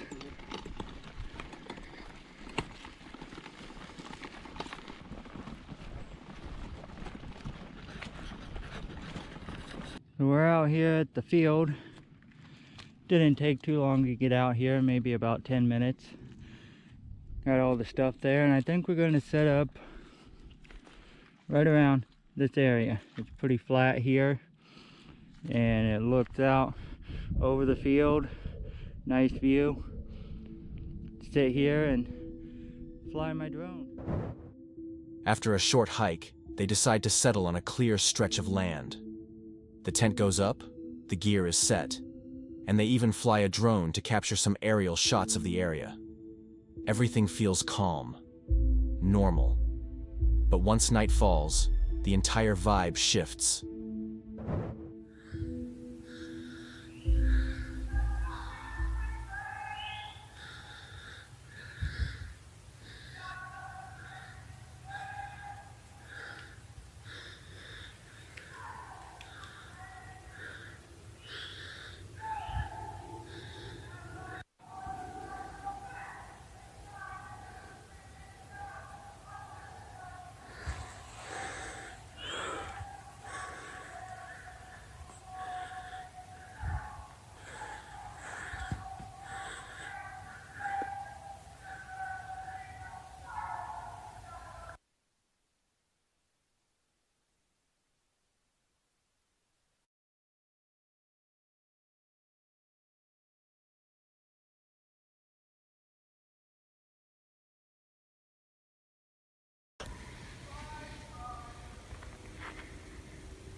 all of a sudden they start hearing something in the distance. It sounds like singing. According to them, it didn't stop after a few minutes. It kept going. For hours. To the point where they were so disturbed that they didn't even think to keep filming. After digging deeper, I came to the conclusion that it sounded a lot like Rise Up and Walking the Wire by Imagine Dragons. What exactly was happening out there that night is still a mystery. Either someone was having the time of their life, completely alone, deep in the forest, or there's a much darker explanation that we'll probably never know. Let me know what you think in the comments, because this one genuinely creeps me out. On January 28th, 2023, one of the most chilling hunting videos I've ever seen was uploaded to YouTube by a channel called Stuck in the Rut. In the video, hunting siblings Tana and Trevor are deep in the Alaskan wilderness, searching for brown bears. After several days of camping, glassing, and tracking, they finally spot the bear they've been looking for. But what should have been the final stretch of the hunt quickly turns into the worst nightmare of their lives. Got a bear spotted. It's about 3 miles as the crow flies across the river. Probably about 5 miles to get to it. Haven't really been able to see what it is yet. It might be a big sow, or it's possibly a boar too. It's a pretty good sized bear. But yeah, not sure if it's a boar or sow. Maybe it's working its way up. Looks dark, walking like a boar. Looks like a shooter. I spotted a boar up here, kind of up in the snow. So we're gonna go up there, see if we can close the distance on it. It's kind of right. We're good on wind right now, but typically the wind kind of comes off the ocean, so probably won't be too long before it switches up that way, but we're gonna try and close the distance. And hopefully it's just taking a nap up there, but he's moving some ground fast. Worst case, I saw him go in that snow patch, and we can see how big his track is, you know, and maybe track him because he's up in the snow now. I watched him. He went behind that hill. If anything, he went that hill I just looked, that hill drops into that next basin. Yeah. So even if we have to chase him up over into that, do you think we need he can always come out that way. Snowshoes would have been a good choice. It's a bad idea to not bring this one. I thought about it too. I was like, maybe I should bring those. Yeah. I think it's like 900.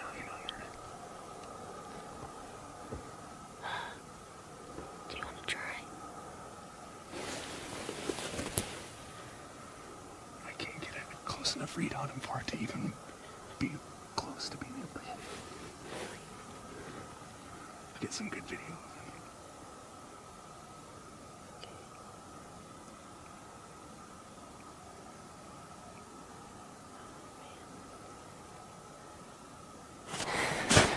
We're stalking a bear.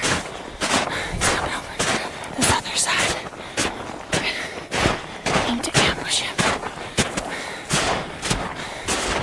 There's been Brandon trying to get over here.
Bucks have big, 50 to 100 foot cornices on them.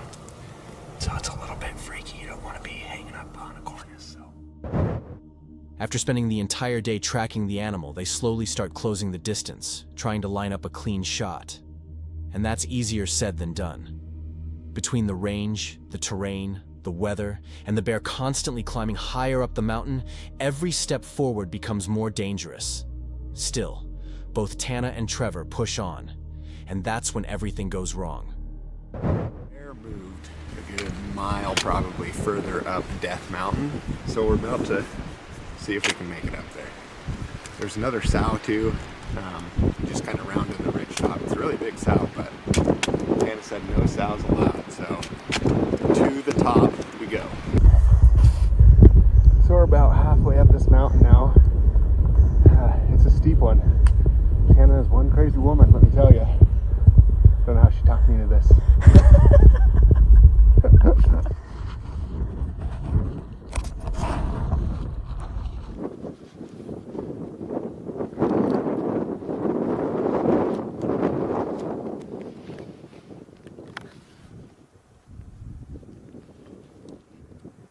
Okay, take him. Just lifted his head. Take him whenever. Hey!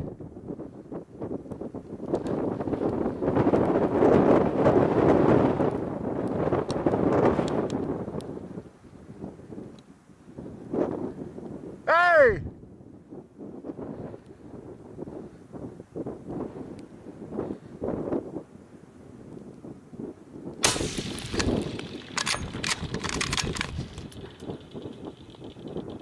Did you hit it? Oh, he's getting up.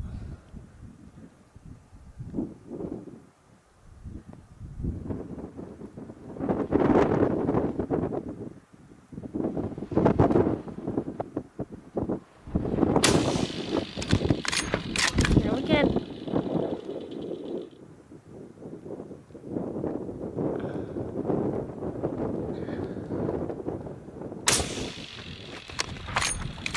Jeez, go down. Big son. I think you got him.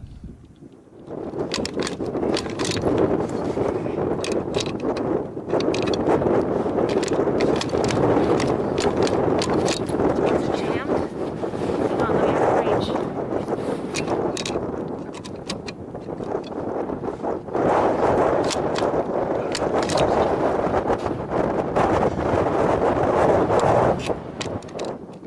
Still won't work for some reason. What's going on?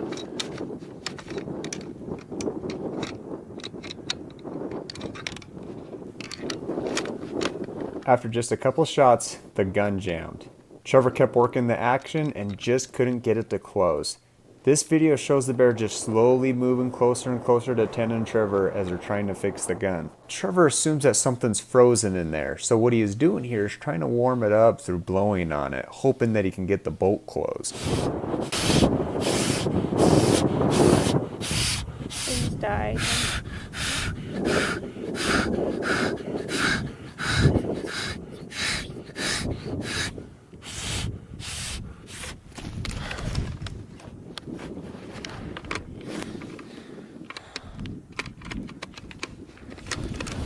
What in the heck is going on? Did you get a good shot? I don't know, but I don't know why this thing will not go in. I've never seen it do that before.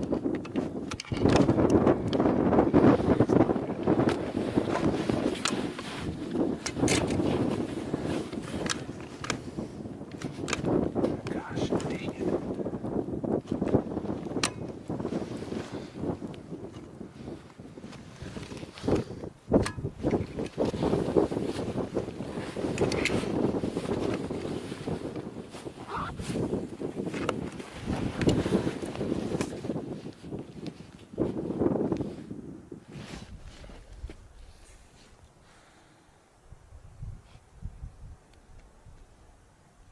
Spitting out blood.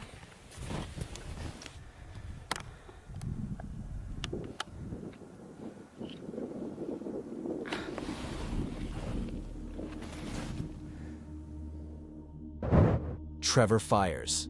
Not once, Not twice, but 3 times, and all 3 shots hit. At that point, they assume the bear won't make it very far. But to their absolute shock, the bear stands back up and keeps coming. Slowly, deliberately, charging straight toward them. At first, they manage to keep their composure. But then Trevor's gun jams. And in terrain like this, with a wounded brown bear still on its feet, that changes everything. Even badly injured, the bear has the upper hand. At one point, the distance between them shrinks to just a few tens of feet. That's when they make the decision to drop everything and run. There's no footage of that moment, because this wasn't about filming anymore. This was life or death. But as the bear continues to gain on them, Tana pulls out her phone in a desperate attempt to record what might be a final message.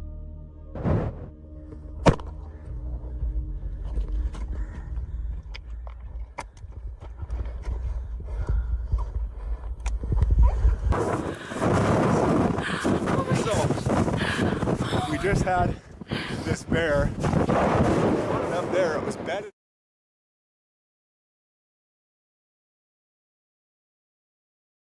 When I shot it, and it actually came running after us. And all the way down the hill, this is its tracks and blood trail.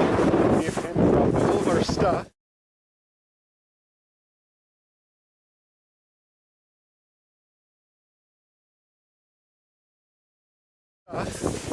We got down, took off running down there.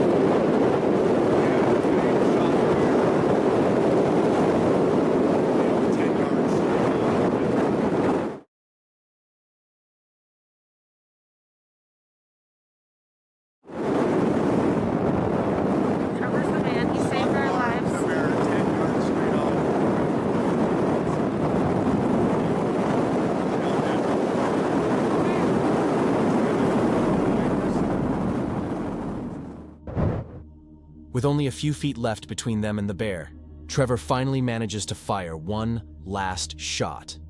And this time, it's fatal. Honestly, this situation could have ended very differently. And it's a terrifying reminder of just how powerful these animals really are. Because if a creature can take 3 rifle shots and still have the instinct and strength to charge, that's nature at its most unforgiving. On April 15th, 2017, a truly disturbing piece of hunting footage was uploaded to YouTube. In the video, the uploader Roderick Outdoors was out turkey hunting with 2 of his friends. Everything looks normal at first. They're fully camouflaged, sitting still, scanning the area, completely focused. But just moments later, something happens that none of them could have ever expected.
Out of nowhere, a gunshot rings out from behind them.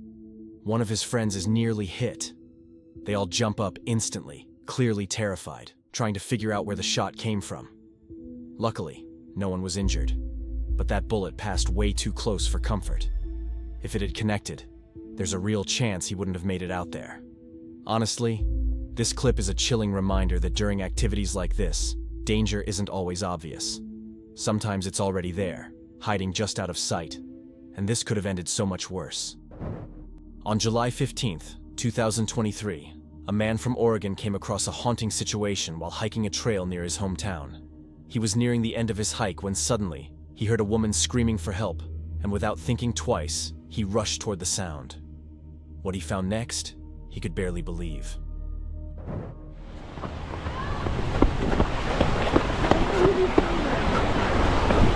Help! Thank you. Sorry. I got her by the foot. Oh, thank you so much. I can't pull up. No, Mom, it's gonna be okay. We're gonna get you. We're gonna figure out how We're to gonna get you. We'll find the backpack later. Just leave it.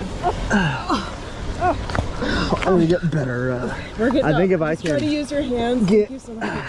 Oh, damn it. No, Mom, we're gonna be fine. You're all right. I can't move. No, Mom, we're gonna be fine. I'm trying to grab on. Tell me what to do. Hold on, stay right where you're at. Let's figure out what to do real quick.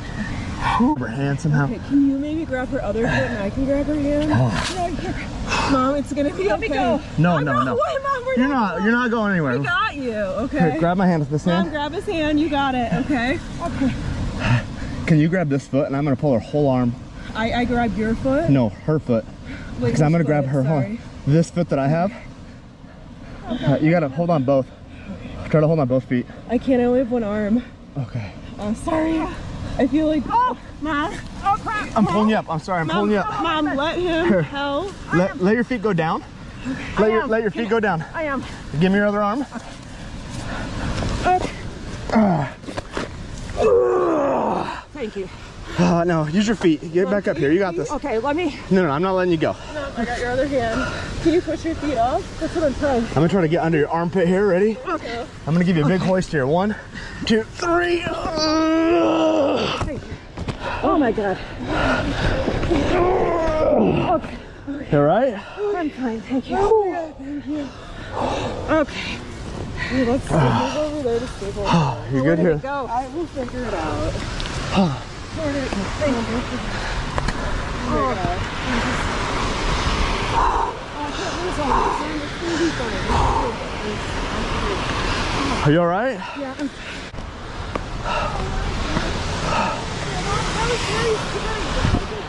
Honestly, what I would do is, because it's not worth it. Like, you fall down here, you die. Yeah. I would. We have your life. Like, Yeah, no. Mom, I let's mean, focus no. on the fact So that he came- I wouldn't your be able bag, to get you your off. bag is somewhere, probably 10 feet down that way, Yeah. and it's just not worth it.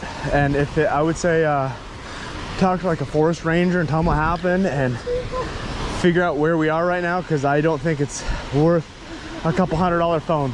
No, I got the phone. You have your phone? What other stuff? You don't need anything else. We're good. Mom, That your could- life. Like, yeah. Come on, let's focus here. That was incredibly scary. That was very scary.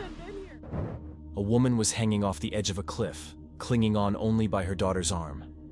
He immediately stepped in and managed to pull her back up to safety. But here's the part that truly shocked me. The daughter only had one arm. There was no way she could have held her mother much longer. If this hiker hadn't been there at that exact moment, this encounter could have turned fatal in seconds. Sometimes, perfect timing is the only thing standing between life and death. Not disturbed? Then check out this next video on screen right now.